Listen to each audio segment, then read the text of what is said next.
Welcome back, seedlings. And Hi, Andy. saplings. Hey, And saplings. summer, we're ready to go. Yeah. It's been a while. Has it? I don't know. Yes. Okay. Sorry, guys. We were not on vacation. It's a heartfelt sorry right there. Sorry, not sorry. It's like Paul. Yeah. I'm not sorry. Nah. Kind of sorry. But not really. No, we don't like missing, but we do. It is what it is. Yeah, we do. Gotta do what God says. That's right. That's right. All right, what are we doing? 2 Kings. 2 Kings. Chapter 6. Chapter 6. 11 or 8 through 14. All right, so I'm going to read. Yeah, please. Okay. And then you'll stop me after 2 words. No, I'm gonna let you read the whole thing. Working All right. on that. Ready? Yep. So, 2 Kings chapter 6, guys, verse 8. Then the king of Syria, sorry, not Assyria, Syria warred against Israel and took counsel with his servants, saying, In such and such a place shall be my camp. And the man of God sent unto the king of Israel, saying, Beware that thou pass not such a place, for thither the Syrians are come down. And the king of Israel sent to the place which the man of God told him and warned him of, and saved himself there not once nor twice. Therefore the heart of the king of Syria was sore troubled for this thing. And he called his servants and said to them, Will you not show me which of us is for the king of Israel? And one of his servants said, None, my lord, O king. But Elisha the prophet that is in Israel telleth the king of Israel the words that thou speakest in thy bedchamber. Am I going to keep going? No, you can stop there. That's good. Okay. That's really good.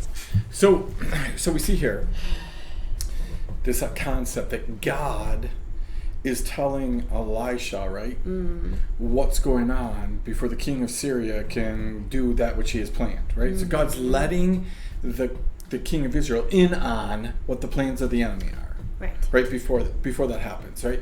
And again, frequently that happens in our world, right? In the Christian world, we have people who are being let in on secrets, things that are going on. Seemingly God is revealing to them things, right? And so you and I were talking about that, and I asked you the question like, okay, if God does that, Yep.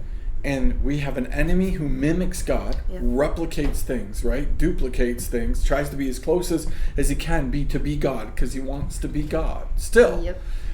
is it possible that the enemy is doing those same things? Oh yeah, I have talked about this specific thing for a while, right? Mm-hmm. Because seedlings, it is kind of basic, right? It's one of the gifts of the Holy Spirit is gift of knowledge, right? So God will tell us things that we need to know sometimes for all sorts of reasons, right? But it's for His purpose, for people to find Him, to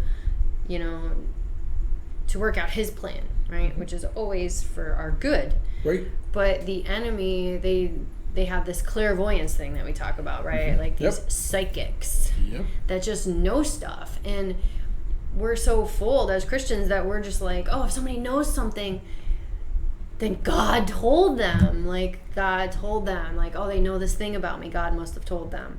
And it's just not true. Like, if things are spoken out loud, if they're written on paper, if they're texted, if they're on the internet, the enemy can see them.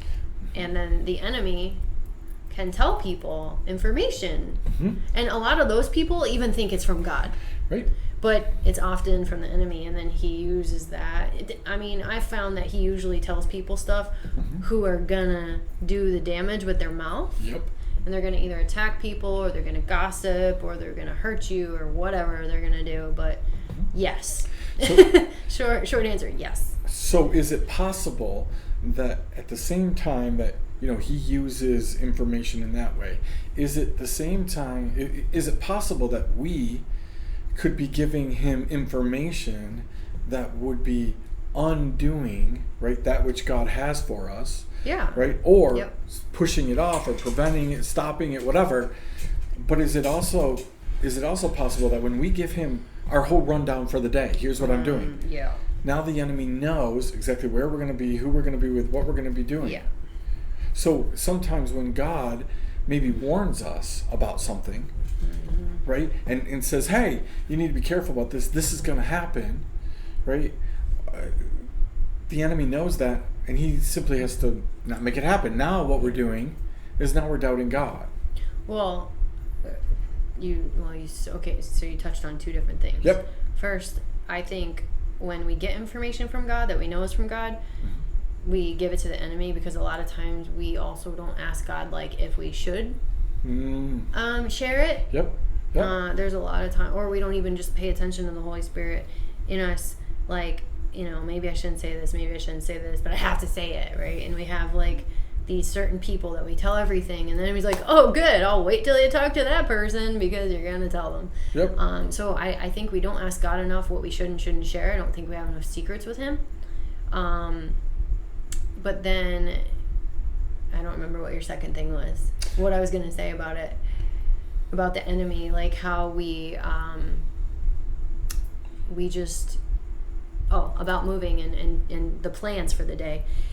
We don't ask God where we're supposed to be. Right. But I have found that even since I've told you guys that I've been asking God where I should be, that I'm finding God is shaking it up. Like, he will tell me, go here, but then he'll change it last minute, right? Or something. We did that with seeds a couple weeks ago. Yep. Like, it just happened. We just changed videos. So the enemy obviously sees that and knows that, but the enemy doesn't know what he's going to do. So God knows that we're stupid and that we're going to say stuff and do stuff and tell everybody our plans. And, I'm learning not to do that. I'm learning how to shut my mouth, like, and try to be like Jesus, where, like, when I first, read the Bible, I was very annoyed that Jesus didn't talk very much. I'm like, why aren't you saying anything? Now I get it.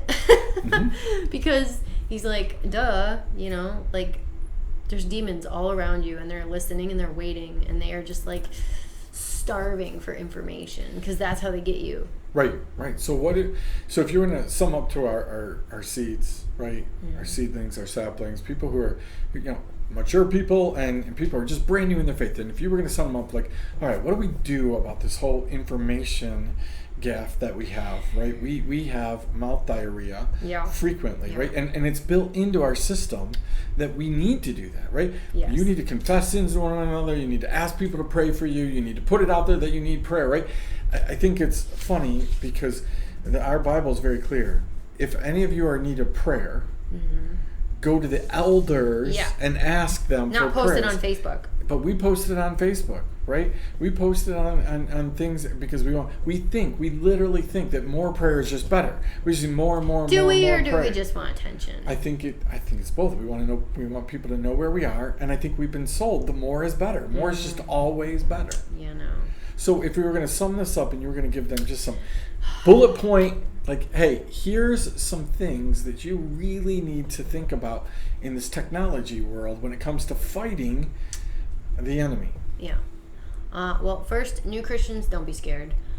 Old Christians, yes, it's real, so stop acting like it's not.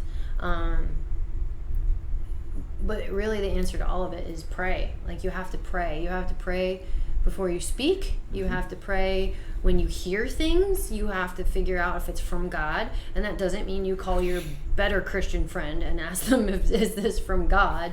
It means you have to learn how to listen to God, and you have to learn how to hear him and what he's like and how he works and what his character is and all of that stuff. So that's a process you have to do on your own, but really you just have to pray.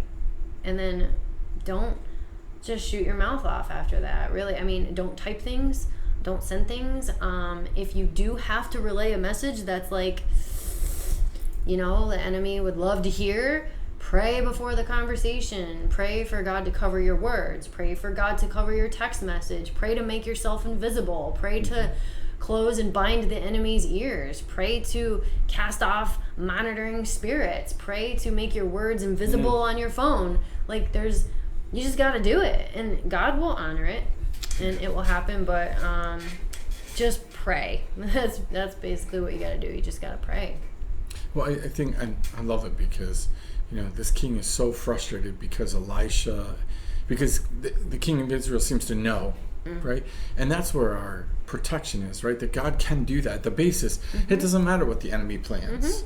We've watched this over and over as God has thwarted the plans of the enemy. I've told certain people, I'm like, I pray for revealment a lot, and God gives it to me. Yep. Like, Yep. God, if you're plotting and scheming against a Christian, like, and that Christian is involved in any way, shape, or form in any kind of spiritual warfare, like, they're going to know about it. Yep. They're just going to know. God is going to help them out, and God is going to honor that, and there won't be any surprises for you. So just keep that in mind. Good for those of us who don't like surprises. Yep, pray a lot. Good. Well, simple truth on seeds. Whoa. How do you like that? As we reflect. Yeah. See, we don't need all these shows. That's right. We just need to tack 5 more minutes on to seeds. As we reflect on what the enemy is doing, right? Yes. Well, that is the tip of the iceberg with the enemy. Yeah, that's right. One little thing. Well, and Just watch yourselves. Hopefully, in the weeks to come and the months to come, that we're going to give some more tidbits on really how to fight the enemy. Yeah. Beautiful. All right, guys. Wrap it up. That's it. We wrapped it up. We love you. We'll see you next week.